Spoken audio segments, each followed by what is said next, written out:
Our top story, well, in a major escalation, Russia has exited the Black Sea grain deal. Now it's targeting Ukrainian port cities. It has also warned that ships crossing the Black Sea ports will be treated as carrying military cargo. In Mykolaiv, at least 9 people were injured as Russia attacked the Odessa port for a third consecutive night. The EU has warned over its larger implications on the global food supply. It is the third night that massive aerial attacks against Odessa port and infrastructure is causing not only civilian casualties, but a big destruction of the grain storage there. This is a barbarian attitude which will be taken into consideration by the Council today on the talk with Kuleba. We will have more information. But what we already know is that this is going to create a huge food crisis in the world. Now, Kyiv accused Moscow of carrying out hellish overnight strikes that damaged grain export infrastructure in Odessa. Kyiv said Moscow had destroyed 60,000 tons of grain meant for export after accusing Moscow of purposely hitting grain terminals. And also Russia said its armed forces carried out a group strike with long-range precision-guided air-launched weapons against military-industrial facilities, infrastructure for fuel and ammunition depots of the Ukrainian armed forces. Moscow also claimed a mass revenge strike after an attack damaged its bridge to Crimea, the peninsula it seized from Ukraine in 2014.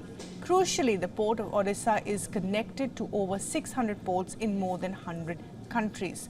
France and Germany have also condemned the attack on the Ukrainian cities. The Black Sea grain deal allowed Ukraine to safely export grains from 3 Ukrainian ports amid the war. Turkey, United Nations and Ukraine monitored the path of vessels transporting grains. The vessels were then allowed to cross the Black Sea towards the Turkey-Bosphorus Strait.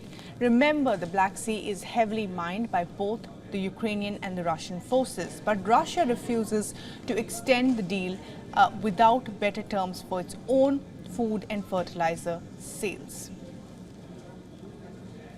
Мы вновь и вновь продлевали эту сделку, и продлевая, проявляли просто чудеса выдержки и терпения, толерантности.